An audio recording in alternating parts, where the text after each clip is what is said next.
Bom, estamos na reta final da entrega da declaração do Imposto de Renda 2026. Faltam apenas 3 dias para o prazo final, que se encerra em 29 de maio. Segundo dados da Receita Federal, pouco mais de 29% dos contribuintes, algo em torno de 11 milhões de brasileiros, ainda não enviaram a declaração.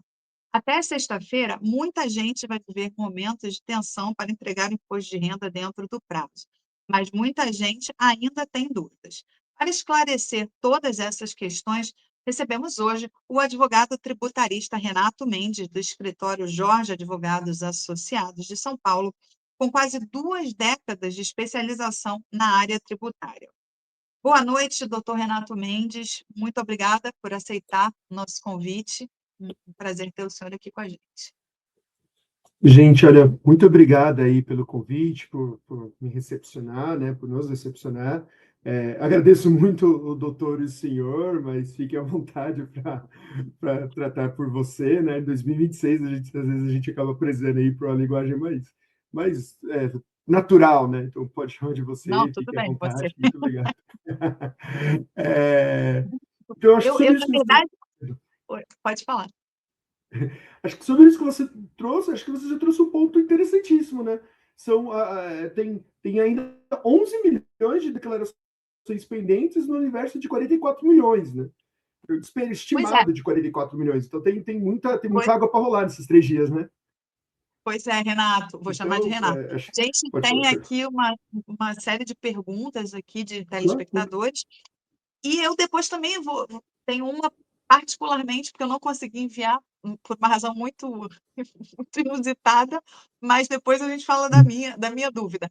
Primeiro, eu quero a pergunta que não quer calar, né?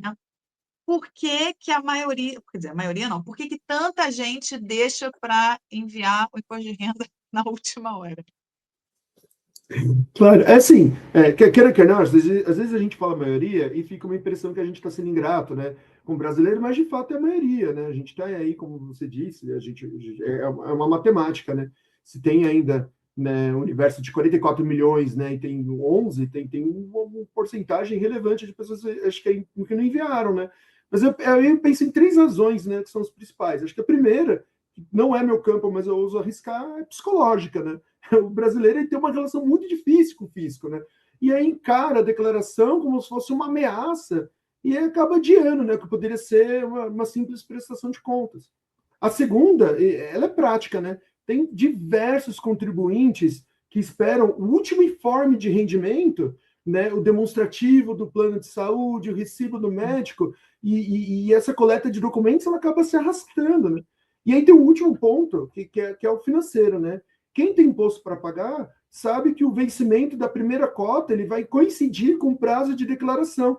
E aí procura deixar esse desembolso para o fim. Mas acho que tem um dado aqui, né? Um detalhe que é muito importante.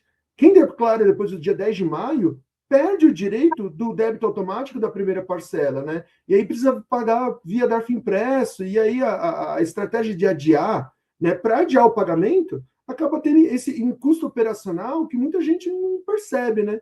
E o risco, acho que tem um risco aí que é o maior de todos, né? Em qualquer cenário. Pressa gera erro, né? E erro na declaração abre caminho para tão temida malha fina, né? Certo. Agora, Renato, vamos então tirar as dúvidas do nosso público. Nós recebemos muitas perguntas, a gente vai tentar responder o máximo possível. Tem muitos contribuintes preocupados com prazos e multas, né? Vamos começar com elas. O João de Curitiba quer saber o que acontece se ele perder o prazo do dia 29 de maio. Assim, né? Perder o prazo não é o fim do mundo, mas tem lá as suas consequências, né? A primeira é a multa por atraso, que é cobrada automaticamente quando a declaração for finalmente enviada. A segunda é que muita gente esquece.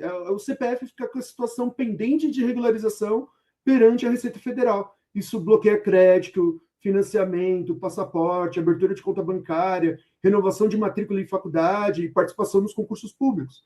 A terceira consequência é o atraso ou a perda de prioridade na restituição, porque a fila ela respeita a ordem cronológica do envio. A orientação para essa situação, mesmo perdido em prazo, envie o quanto antes. quanto mais demorar, maior a multa e maior o transtorno administrativo. Certo. Renato, a Maria Auxiliadora de Recife pergunta como é calculada a multa por atraso. Olha, a multa ela é de 1% ao mês calendário ou fração de mês de atraso. Eu sei que é muita informação, às vezes é difícil de acompanhar. E esse percentual é calculado sobre imposto devido, com piso de R$ 165,74 e o teto de 20% do imposto. Então, assim, resumindo tudo aqui, né? Se a pessoa tem lá R$ 1.000 de imposto devido e atrasar 3 meses, a conta seria de 3%, R$ 30. Mas, como o mínimo legal é de R$ 165,74, paga esse valor. Se atrasar muito, o limite máximo é 20% do imposto. A guia de pagamento da multa, que é a DARF, ela é gerada automaticamente no momento da entrega e atraso. Então, a pessoa que recebe, que realiza a entrega em atraso, ela tem 30 dias para quitar esse DARF sem acréscimos. Depois desse prazo, aí passa a incidir juros calculados pela taxa Selic, né? Então, se a pessoa tiver direito à restituição, a Receita pode, inclusive, abater a multa diretamente do valor a ser devolvido. Certo. Agora, o Pedro Norberto, de São Paulo, mandou essa dúvida aqui. Quem não tem imposto a pagar também pode ser multado? Olha, pode sim, pode sim. E essa é uma armadilha, é uma das mais comuns, né? Então, mesmo quando o contribuinte tem direito à restituição ou imposto é zerado, se ele tiver obrigado a declarar e não entregar dentro do prazo, é cobrada a multa mínima de R$ 164,74. A obrigação acessória de declarar, ela existe independentemente de ter ou não tributo a recolher. Esse é, inclusive, um dos pontos, né, em que atuo mais na defesa dos meus clientes, porque muita gente acredita que se não deve nada para a Receita, ela está dispensada, e ela não está. A obrigatoriedade, ela decorre do enquadramento em qualquer um dos critérios, né, das regras da Receita Federal que está na instrução normativa, e não do saldo apurado. Certo. A Ana, aí do Morumbi, em São Paulo, quer saber, existe diferença entre atraso e erro no preenchimento? Existe sim. A diferença ela é substancial, né, do nosso ponto de vista, que é o jurídico. Né? Atraso é o descumprimento do prazo. Você sequer entregou a declaração até sexta-feira, né?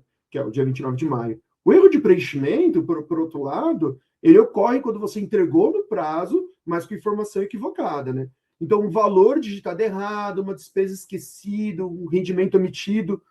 O erro ele pode ser corrigido por meio da declaração retificadora. Ela vai substituir, né, integralmente a declaração anterior no sistema da Receita Federal e não gera nenhuma multa punitiva sobre a declaração em si. Se a retificação apontar um novo imposto né, a ser recolhido, aí tem incidência de juros e multa moratória de 0,33% ao dia, né, limitada aos 20% sobre a diferença.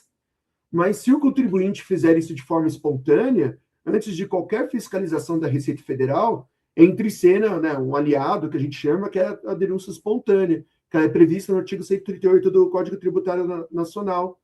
O STJ ele já pacificou que a denúncia espontânea com recolhimento integral do tributo e do juro Selic, ele afasta a aplicação de qualquer multa, inclusive a moratória. É um direito que poucos contribuintes conhecem e que faz uma baita de diferença no bolso, sabe? Certo. Renato, a Carla, aqui do Rio, quer saber quem recebeu rendimentos abaixo do limite precisa declarar imposto de renda? Em regra, não. Né? Por imposto de renda 2026, que é o ano base de 2025, o piso de rendimentos tributáveis, como salários, aposentadorias, aluguéis, é de R$ 35.584 por ano. Né? Quem ficou abaixo desse valor e não se enquadra em outra hipótese de obrigatoriedade, está dispensado. Mas aí tem atenção a dois pontos que são importantes. Né? Primeiro, mesmo dispensada, a pessoa pode declarar voluntariamente, especialmente quando teve imposto retido na fonte, para ter direito à restituição.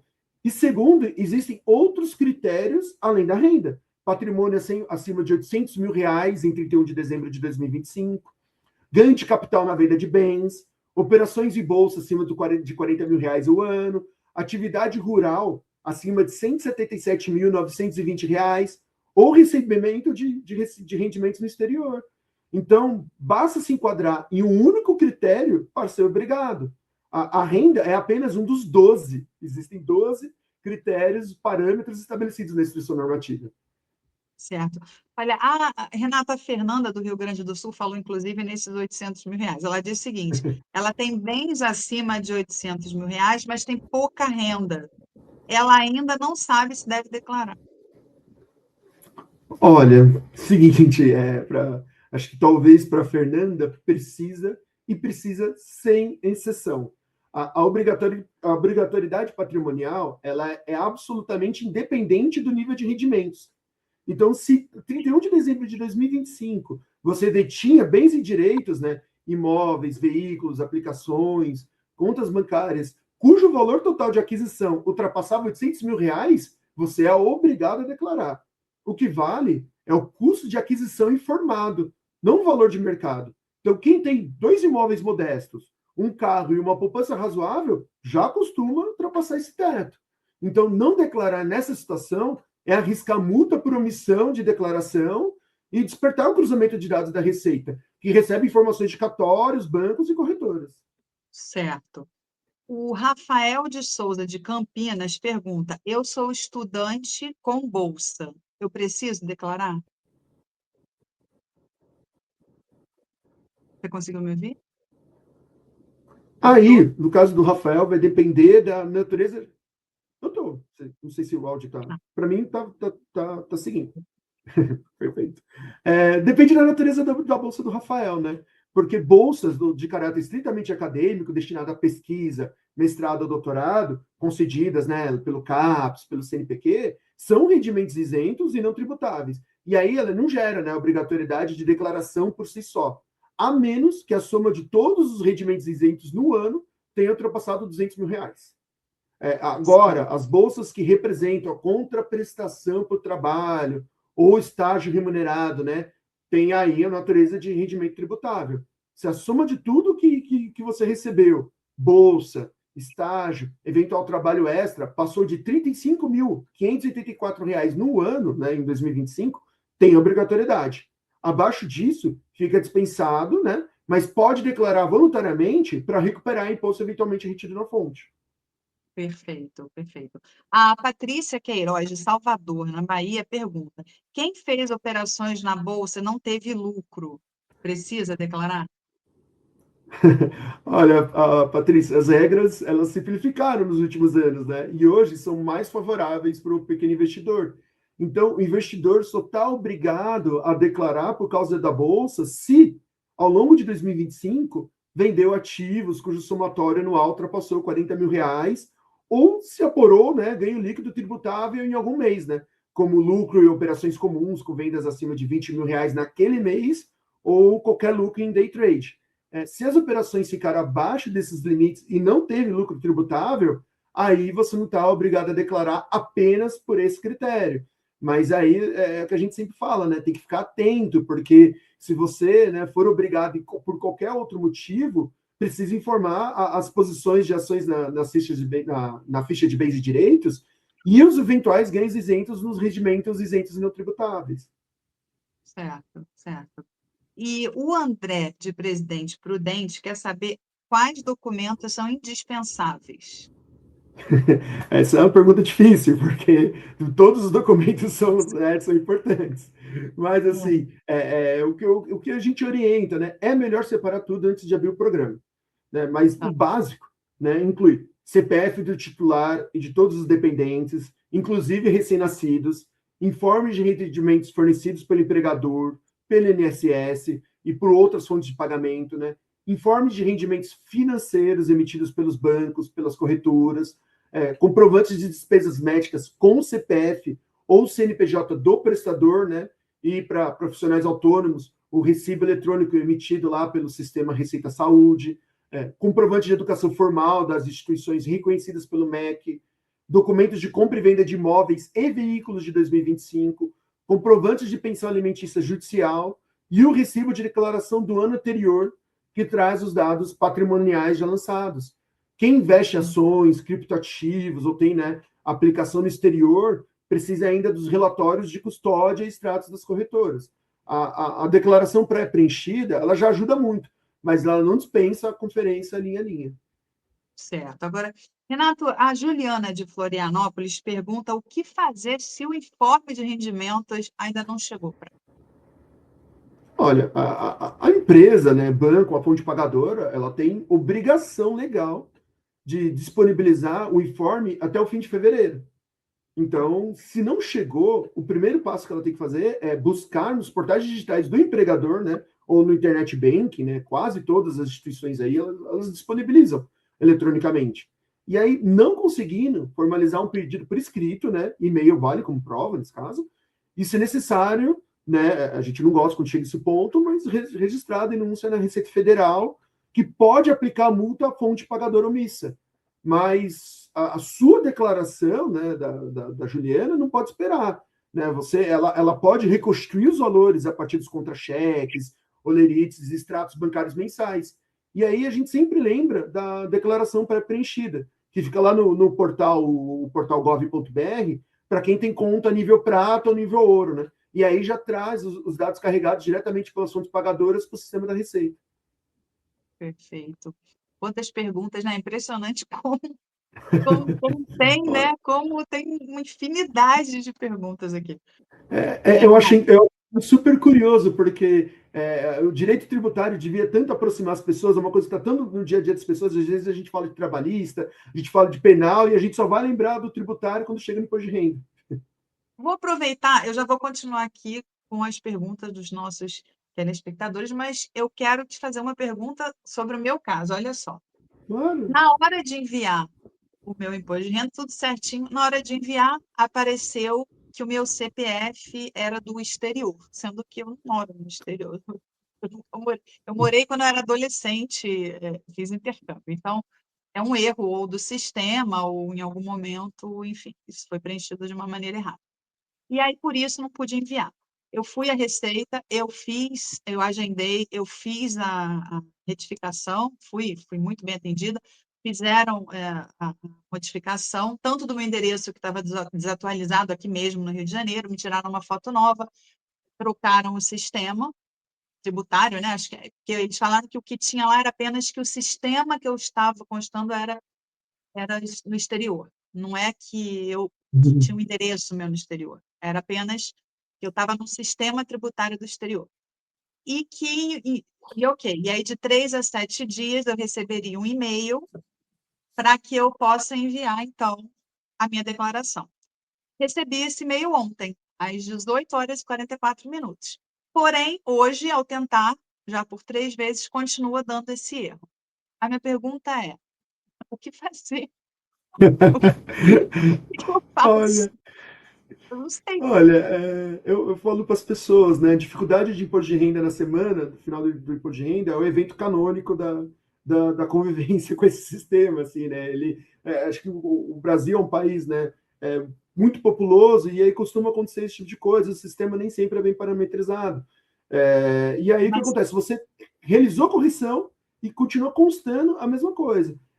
O que eu acho nesse caso seria você, por exemplo, tirar o que a gente chama de print, né? De todas as evidências que você tem e novamente tentar fazer a transmissão. Normalmente esse tipo de coisa a gente sugere, tenta no outro horário, tem que esperar 1 ou 2 dias, que agora a gente já começa a não ter mais dias para esperar. E tenta realizar novamente. Utilize, sei lá, fale conosco da Receita Federal, envia, porque às vezes é uma questão mais de sistema, de TI, e não conseguindo a via judicial mesmo, procurar um advogado, que entrar com uma ação judicial para justamente, olha, especialmente imagino, quando gerar a multa, imagino que vai gerar quando estourar o prazo do dia 29, gerar a multa, isso resulta no que a gente chama, né, de ato coator, justamente pegar a multa, consultar um advogado e entrar com uma ação judicial, né, olha, isso aqui está acontecendo por um erro do sistema federal, a Receita já Federal tem precisa quase um corrigir isso. mês. Tem quase um mês que eu estou tentando enviar. E aí, quer dizer, parecia que estava tudo ok. Mas, ao enviar, ainda parece que o CPF está constando como exterior. A minha esperança é que leve, sei lá, 24 horas para mudar. Sim. Pode acontecer? Pode, né? Pode, porque costuma ser sistêmico esse tipo de problema. Às vezes você está conversando com o auditor da Receita Federal e que vai resolver o profissional do TI, muitas vezes. Mas eu acho que assim, é interessante que o contribuinte faça a colheita, né, o arquivo, de todas as situações que comprovam que ele não só que ele está correto perante a Receita Federal, como ele diligenciou o máximo que ele podia para resolver o problema e que no final a questão ficou com a Receita Federal, não com o contribuinte. Então, assim, você realizou tudo o que estava ao seu alcance para resolver a questão. Não resolver no dia 29, é que assim, é muito desagradável para a pessoa física, né? Grandes empresas costumam ter, né, justamente todo o corpo para isso, mas para o contribuinte, que é a pessoa física, é desagradável, vou ter que procurar advogado, vou ter que processar, mas por outro lado, justamente o contribuinte morrer com essa questão também é outra coisa que não deve ser aceita. Acho que se você tem meios de reagir, tem que reagir. A Certo. conta não pode morrer com o contribuinte, né? Muito obrigada pela consulta. Imagina que isso. O Renato Tiago, de São Paulo, está perguntando como é que se declara despesas médicas sem recibo. Olha, aqui a gente precisa ser bem honesto, né?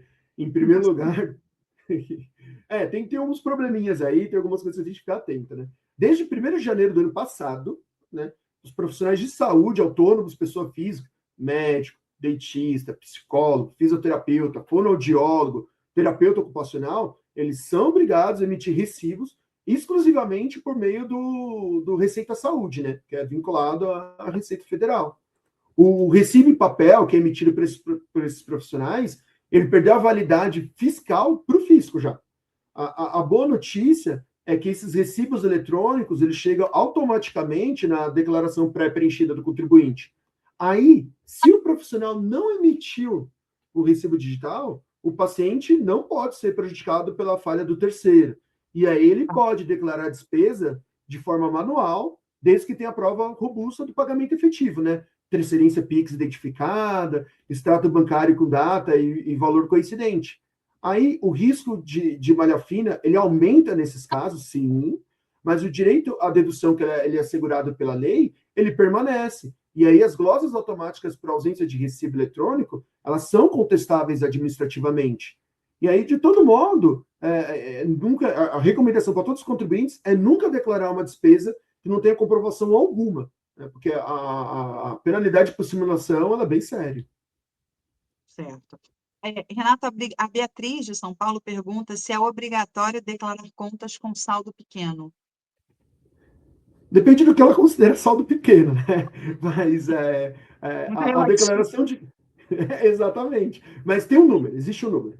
Né? A declaração de contas correntes e poupança na ficha de bens e direitos, ela só é formalmente obrigatória quando o saldo individual em 31 de dezembro do ano passado, ou seja, 2025, superar R$ 140. Abaixo disso, a norma dispensa. Então, na prática, o que a gente orienta é que é sempre bom declarar qualquer saldo que consta no informe emitido pela instituição financeira por dois motivos. Primeiro, né, os bancos enviam esses dados para a Receita por meio de obrigação que é chamada de e-financeira, e aí a ausência pode gerar divergência de cruzamento e alerta de inconsistência patrimonial.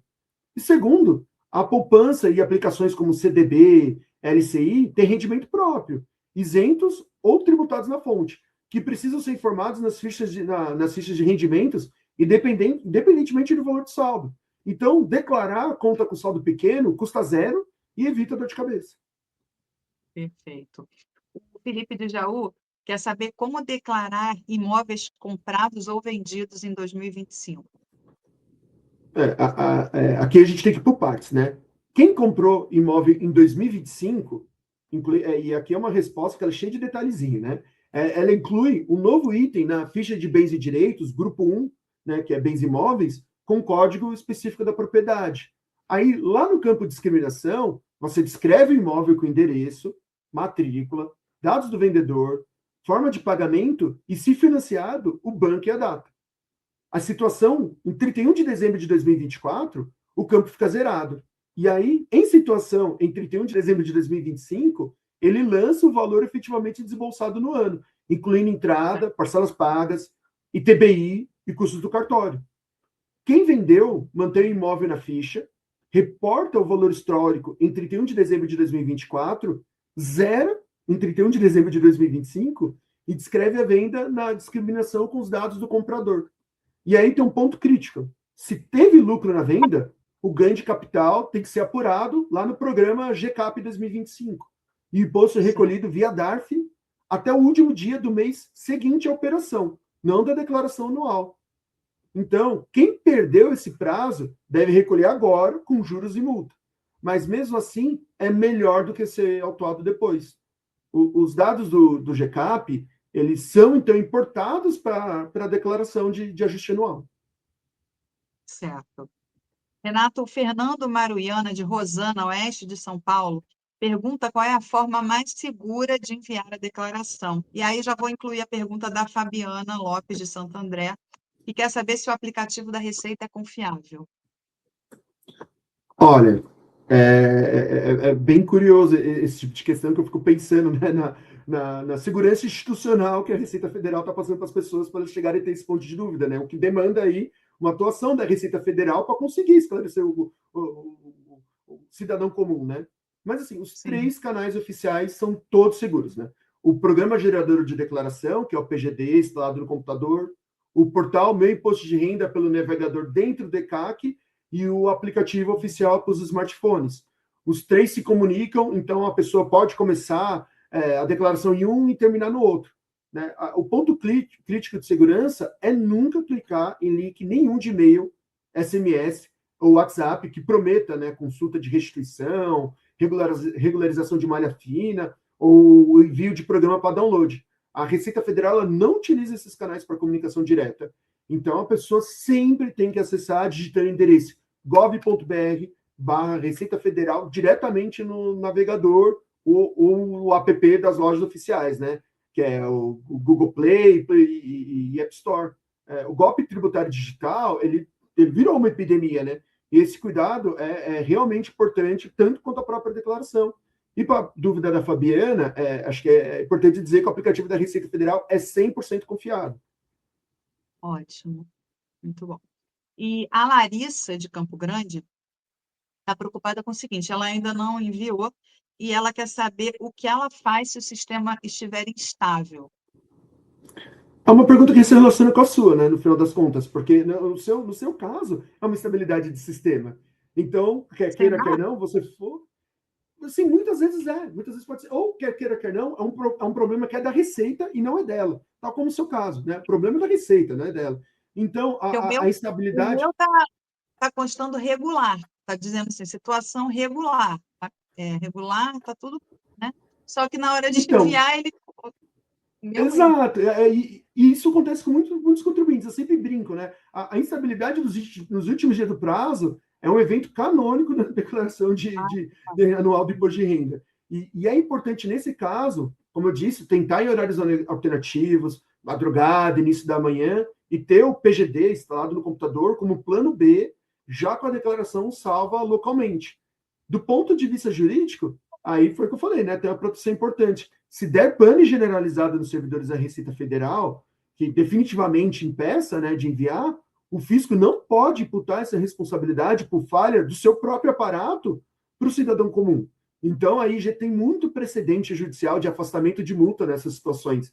E aí, por isso, a gente fala para todo mundo: tira o print das telas, que mostra a mensagem de erro e o horário da tentativa. Esses registros vão ser justamente a prova para eventual defesa administrativa judicial. E aí não é o contribuinte que falhou, é o sistema. Certo. E também os comprovantes de agendamento, né, da Receita que eu tenho, que eu fui lá já 4 vezes, enfim. Exato. Tudo que mostrar que você diligenciou ao máximo e que o problema não está com você é fundamental e o judiciário reconhece. Não é uma batalha perdida, não. O judiciário reconhece com relativa tranquilidade, se estiver bem documentado. Inclusive, o Raimundo, lá da Paraíba, está perguntando sobre o PGD, se tem diferença entre o PGD e meu imposto de renda. Tem sim, tem sim. O PGD, ele é o software, né, tradicional que você instala no computador. Ele é bem mais completo, né? Ele é indicado para quem tem declarações complexas, né? Muitos Tá. bens, renda variável, atividade rural, ganho de capital, rendimento no exterior. O meu imposto de renda é a plataforma em nuvem, né? Acessada aí pelo navegador NECAC ou pelo aplicativo de celular. ele é mais leve, ele é ágil, ele é suficiente, assim, para a grande maioria dos brasileiros, né, especialmente assalariado, com um perfil de declaração mais simples. Juridicamente, dos dois tem a mesma validade e gera o mesmo recibo de entrega. Então, a escolha vai ser meramente de conveniência e complexidade. Perfeitamente. Renata, a gente está aqui 19 horas e 3 minutos, eu já ultrapassei o seu tempo. Imagina, o tempo é nosso e eu fico à disposição. Se Então, vocês tá. quiserem Eu continuar vou, tirando de eu dúvida. acho que eu vou fazer mais duas aqui. Tem uma que eu acho que é bem importante, né? Quais são os erros mais comuns na declaração e os mais frequentes nessa reta final? Olha, essa pergunta eu acho ela fundamental, né? Porque eu tenho, assim, plena convicção de que a maioria dos problemas com a Receita não é de má-fé dos contribuintes. Perdão, ela é de descuido. Tem essa coisa de atribuir um relaxo, né, ao trabalhador brasileiro, ai, deixa tudo para a última hora, mas eu, sinceramente, eu me recuso a aderir a essa ideia, ainda mais, né, num país onde gente trabalhadora usa 3 horas de transporte público para pagar a conta, e ainda cuidar dos filhos quando chega em casa, né, depois de 9 horas de trabalho, sabe? E aí eu acho que nada melhor do que estatística para mostrar isso. As inconsistências em despesas médicas, por exemplo, respondem algo assim, até 32% dos casos de malha fina. E costuma ser divergência entre valor de declaração do contribuinte e o informado pelo prestador no sistema Receita Saúde ou de MED, né? A declaração de despesas indedutíveis, né? Remédios de farmácia, vacina, nutricionista, enfermeiro, costuma também entrar nesse tipo de erro, ou esquecimento de abater o reembolso do plano de saúde. Outro ponto, assim, a questão de rendimentos, né, que é uns 31% dos casos, ela envolve assim, coisinhas pequenas, né? Renda do estágio do dependente, prolabore de sócio, aposentadoria acumulativa, aluguel, frila, né, quem faz frila. Os outros erros frequentes, né, tipo VGBL lançado indevidamente na ficha de pagamentos efetuados, como se fosse PGBL, dependente compartilhado entre pai e mãe na mesma declaração, erro de digitação com vírgula e ponto trocado no valor, aí transforma R$ 100 em R$ 10.000, né? Então, é aquilo que a gente começou falando no começo do programa, quer dizer, da entrevista, né? A pressa, ela potencializa todos esses riscos, né? E aí a pessoa não tem nem tempo de estar em casa cuidando da saúde da família, não é do imposto de renda que ela vai conseguir cuidar. E aí, considerando que a gente só consegue resolver o imposto de renda, a minha recomendação é sempre uma leitura final calma, né? Comparando cada campo com o informe correspondente antes de transmitir. Perfeito, Renato. Agora, eu acho que para terminar, vamos falar da malha fina, né? A Vanessa de Marília fica muito preocupada com a malha fina. Tem que se preocupar mesmo? Se cair, o que se deve fazer? Olha, é desagradável para todo mundo que tem tempo apertado, mas assim, malha fina não é punição, né? Ela é só retenção temporária para verificação. Então não precisa se desesperar, sabe? O primeiro passo é confirmar a situação lá no ECAC, na opção Meu Imposto de Renda. O sistema ele vai indicar certinho o ponto da divergência. A partir daí tem dois caminhos. Se a pessoa reconhece o erro, dá para enviar uma declaração retificadora corrigir o ponto. Isso resolve a maioria dos casos sem qualquer penalidade adicional. E aí, se a pessoa discorda e tem documentação que sustenta o que declarou, ela pode reunir os comprovantes e mandar para a Receita Federal. Né? É o que se chama de antecipação de malha, antecipando a regularização antes de qualquer autuação. Né? O contribuinte tem direito constitucional, contraditório e ampla defesa, antes de qualquer lançamento de ofício. E ninguém tem que pagar nada, né, que ela não deva, sem antes verificar se a divergência tem base legal ou se é um simples descompasso de dados entre o que ela informou e o que uma fonte pagadora enviou à Receita Federal. O que muitas vezes se resolve com um simples envio de documento. Certo. Bom, são 19 horas e 7 minutos. Eu quero agradecer demais pela sua disponibilidade, pela excelente entrevista aqui, advogado tributarista Renato Mendes, doutor Renato. Muito obrigada. Deixo aberto aí o espaço para o seu recado final. Olha, eu que quero agradecer, eu fico lisonjeado aí por poder participar, por estar aqui, né? Acho que tem 3 recados aí que eu gostaria de dar, né, para o telespectador. Acho que o primeiro, não deixar para sexta-feira à noite, né? A gente tem tempo ainda. Dá para usar o restante da semana com calma, né? A declaração pré-preenchida, o aplicativo oficial, o programa PGD, todos estão disponíveis agora. Né? Segundo, Se errou, esqueceu algo, mantenha calma, né? A retificadora existe para isso, o prazo é generoso, são 5 anos para retificar, e o contribuinte de boa-fé tem o direito constitucional contraditório pela defesa. Então, ninguém tem que pagar nada sem antes consultar um profissional. E acho que o último ponto é planejamento tributário não é coisa de rico. Né? Se a ninguém é permitido alegar desconhecimento de lei, é porque a lei é para todo mundo. E direito tributário não tem que assustar todo mundo, não tem que assustar, e todo mundo tem o direito de usar todas as deduções legais, saúde, educação, dependentes, PGBL, pensão, para pagar menos imposto. Né? Isso está longe de ser sonegação. É exercício legítimo da cidadania tributária. O contribuinte ele tem muito mais direito do que ele imagina, e conhecer esses direitos é o primeiro passo para ele para uma vida fiscal mais apropriada, né? Tranquilo e justo. Tá certo. Então, doutor Renato Mendes, muito obrigada pela sua participação. Até a próxima. Muito obrigado. Até a próxima. Tchau, tchau. Tchau, muito obrigada.